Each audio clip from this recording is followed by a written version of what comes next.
watching ESPN on ABC. Just 124 laps remaining here at Bristol Motor Speedway. The 33 car, Kevin Harvick, has had an issue early on. Let's listen in and see what's happening now with the alternator. How's your volts looking? Just above 12, on the heavy side of the 12 line now. Hadn't even lost a half a volt yet. We should be fine because it's been 85 laps since you mentioned it, and we only got 140 to go, so we should be okay. To explain, let's go down to our Craftsman Tech Garage and have Tim Brewer show us what we're talking about. Thank you very much, Jerry. The first thing the drivers are going to do when they have an alternator problem, reach over here and cut off all the brake blower switches and the fans. Cut everything off, because what he's interested in is the voltmeter gauge. It's on 12 volts right there. And it takes about 14 volts to run these systems, but I think they'll be fine to the end of the race. And as the voltage goes away, the horsepower goes away, and it starts to sputter and miss. It'll run pretty good until it gets down to about 8 volts, and that's where you got to really start worrying about it. Looks like he'll be good so far here. It's holding 12 volts plus, and that's a good sign. He had a real good car at Kansas last year and had an alternator issue there, which cost him a lot of time and probably cost him a top 5 finish. Getting set for the restart here in Bristol, Tennessee. Kyle Busch, the leader, Edwards, Harvick, Brad Keselowski, and Clint Boyer. Let's listen in to the spotters as we go full throttle. Get ready. Get ready. Get ready. Green flag, green flag, green flag. No pressure from the 29. He's one back, 4 cars down low. Should be clear. Inside. Still there, the 89. Clear. Clear. That's right with you there. Just the 89 inside. All clear. Side at your door. Still there at your door. One more here. Bumper. Outside. All clear. 29 half bank. 32. Small. 28. 2 back. Clear. There you go. There you go. Outside. 29. Still there. Clear. 7. 3 back.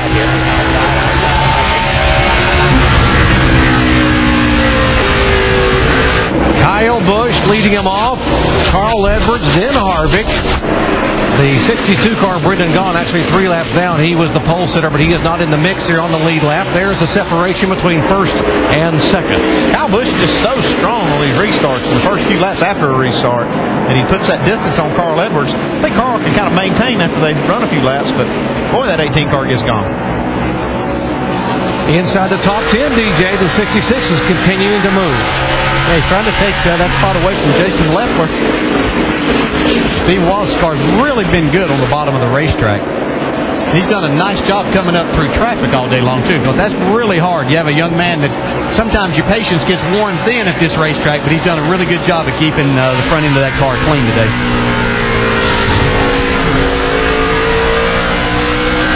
More on Stephen Wallace, Dave. And of course, they've been coaching him about that all day, keep the car clean. But also, he needs just a little bit more adjustment on his final pit stop to get that car to turn in the center of the corner. That was a problem earlier. Still wants it to do a little bit more. They're talking about reducing the air pressure again in that left rear tire.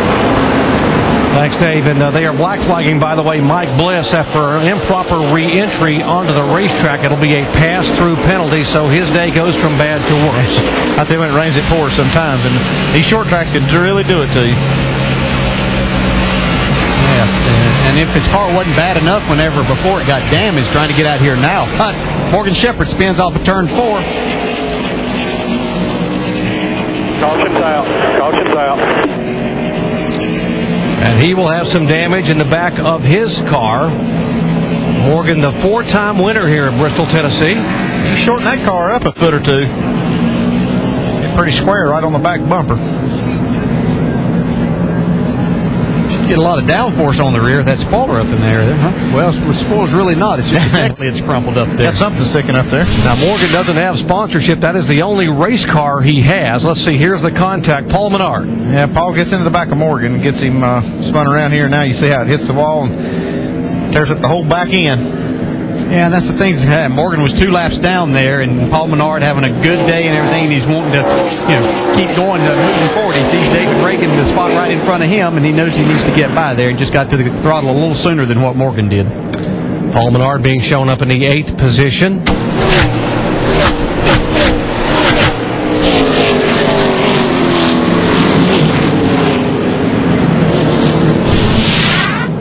caution wave for the 8th time of day, and the 15-time winner in NASCAR nationwide competition, Morgan Shepherd's Chevrolet, heavily damaged. Kyle Busch, our leader, back in just a moment. ESPN's coverage of the NASCAR Nationwide Series on ABC. Brought to you by Sears. For fashion statements we can all live with, come to Sears. Life well spent. And Verizon Wireless. Get your head in the game right on your phone with sports clips, scores, stats, news, and more. Only on VCast from America's most entertaining network, Verizon Wireless.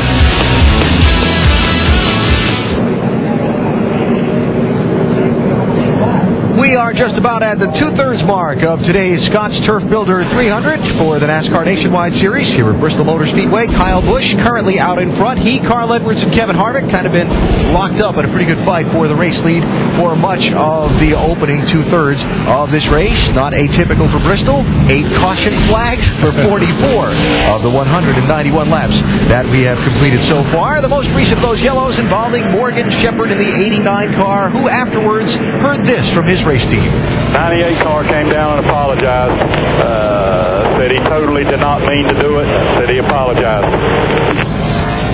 Yeah, you know, guys, this is a big blow to Morgan Shepherd, who this is his best race car, one of only a few he has. And this car is sponsored by Eldora Speedway, which Tony Stewart owns, and it's a car that was given to Morgan from Kevin Harvick, racer to racer. So we hope he can get this thing fixed, maybe get a rear clip on it, and get it back to the racetrack in one piece in the near future.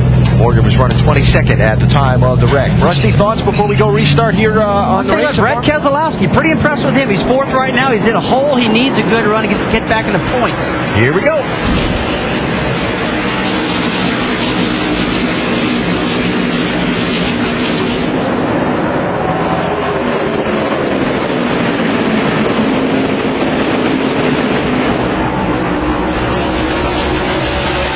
Kyle Busch pulled to about 3 car lengths over the 60 car of Carl Edwards. Kevin Harvick, another 4 back in the 33 car in 3rd. Then comes Clint Boyer. And there's one of the cars that they were talking about, the 88 of Brad Keselowski, with the 16 going by. Yeah, Brad's got himself caught up on the high side behind a lap car. He's able to get down now behind Matt Kenseth in front of David Reagan. Lost a spot there, though. Matt Kenseth just having a typical Matt Kenseth day. Just slowly, quietly working his way up into the top 5. And again, if you just joined our coverage, Matt Kenseth was not supposed to drive this race here. It was supposed to be Greg Biffle. Biffle, during the off week, slipped and fell on a boat dock and injured some ribs in his back, and they're bruised, not broken. So he's headed Matt sub for him in the nationwide car today. Comes my sleeper, Justin Allgaier, working on Stephen Wallace on the outside right here. That's for 10th position. And in front of them, the 38 car of Jason Leffler in 9th.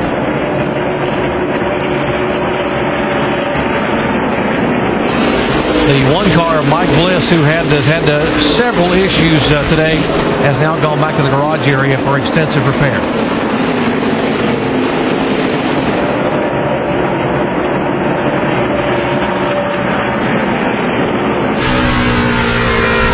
Justin Allgaier doing a great job here. And remember, this is this 22-year-old case coming here for the first time, and we asked him about it, the excitement of coming to Bristol for the first time as a driver. I am so excited to go to Bristol. That's one of the races that I've had circled on my schedule for a while. I've been to Bristol as a spectator. I sat in the grandstands. It was like 2 rows up, covered in rubber when the race was over. It was great.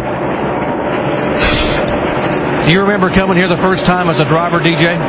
As a driver, yeah, it was exciting. It's just like no other place. I mean, and even now, especially you come here and you see this just fantastic facility. It just gets you excited knowing that there's going to be over 100,000 people here, and it's just a fun place to race. If you're a race driver, this is what it's about: a short track racing with high banks and a lot of speed.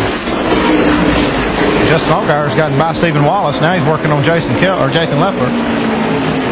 Remember, 38 car, and you see Paul Menard in the 98 car ahead of these guys.